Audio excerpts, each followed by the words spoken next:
Susu dengan buah-buahan. Kita tentu sering memakan sup buah yang di dalamnya itu terdapat berbagai macam buah-buahan seperti stroberi, apel, buah naga, kelapa, melon, dan lain-lain. Buah-buahan ini seharusnya nggak dikonsumsi secara bersamaan dengan susu. Kenapa? Karena kandungan zat asam yang ada dalam buah-buahan cenderung memiliki sifat yang nggak baik bila bercampur dengan susu.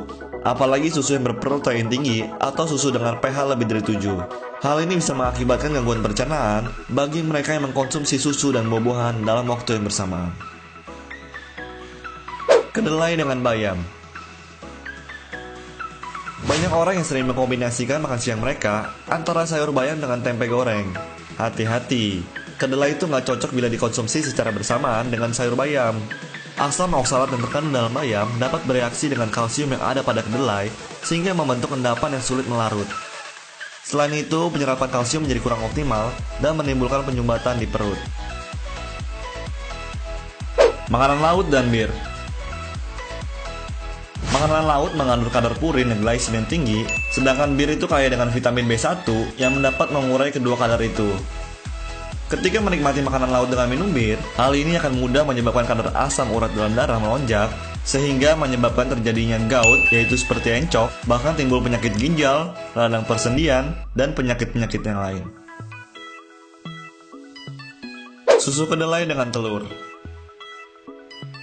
Telur dikenal sebagai makanan yang tinggi protein, sementara susu kedelai dikenal sebagai makanan yang memiliki sifat mengurangi aktivitas enzim protease yang digunakan oleh tubuh untuk membantu metabolisme protein.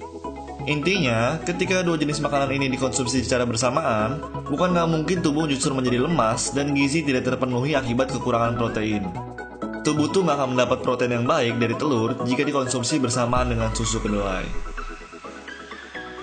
Kepiting dengan teh. Di restoran, warung, dan tempat makan lainnya, beberapa orang mungkin terbiasa dengan minum teh setelah makan kepiting dan mengira itu baik untuk pencernaan. Namun sebaliknya, hal itu dapat menyebabkan gangguan pencernaan. Minum teh setelah Anda selesai menikmati hidangan kepiting justru akan melumerkan getah lambung yang kemudian menurunkan fungsi pembasmi kuman. Daging dengan cuka. Daging merupakan bahan makanan yang sifatnya panas di dalam tubuh, sedangkan cuka merupakan bahan makanan yang sifatnya hangat. Kombinasi daging dan cuka dalam tubuh akan melebihkan penyediaan energi dan sirkulasi darah yang berujung pada potensi serangan penyakit jantung. Susu dengan coklat. Hati-hati bila Anda memutuskan untuk memakan olahan yang mengandung susu dan coklat dalam waktu yang bersamaan.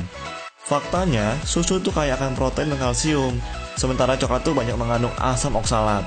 Kalsium dari susu dan asam oksalat dari coklat dapat membentuk kalsium oksalat yang tidak mudah larut dalam tubuh. Kombinasi susu dan coklat ini juga berpotensi menyebabkan diare bila dikonsumsi secara bersamaan.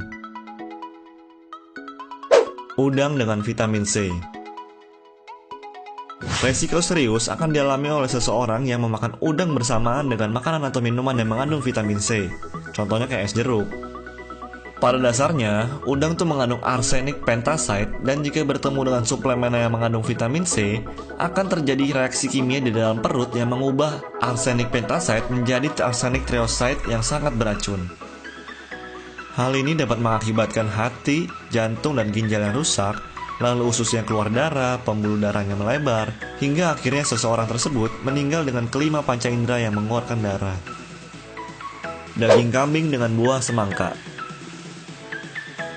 Semangka yang dikenal sebagai buah yang dingin, bila bertemu dan berkolaborasi dengan daging kambing yang dikenal panas dalam tubuh, akan menurunkan fungsi gizi daging kambing itu secara drastis.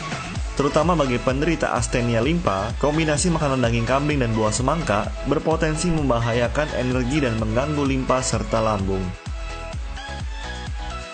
Yogurt dengan daging.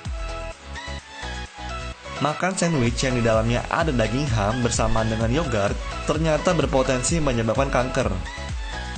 Sandwich siap saji yang disediakan oleh produsen biasanya mengandung tambahan nitrat untuk mencegah pembusukan dan botulinus yang berfungsi memperpanjang pelestarian produk daging. Ketika dua senyawa ini bertemu, hal ini bisa berubah menjadi nitrosamin yang bersifat karsinogen, yaitu zat yang membawa penyakit kanker. Sekian 10 kombinasi makanan sehari-hari yang berpotensi membunuh kita menurut calon sarjana. Buat yang mau request 10 fakta selanjutnya, komen di bawah ya. Dan jangan lupa klik like, share, dan subscribe supaya gak ketinggalan video kita selanjutnya. Oke?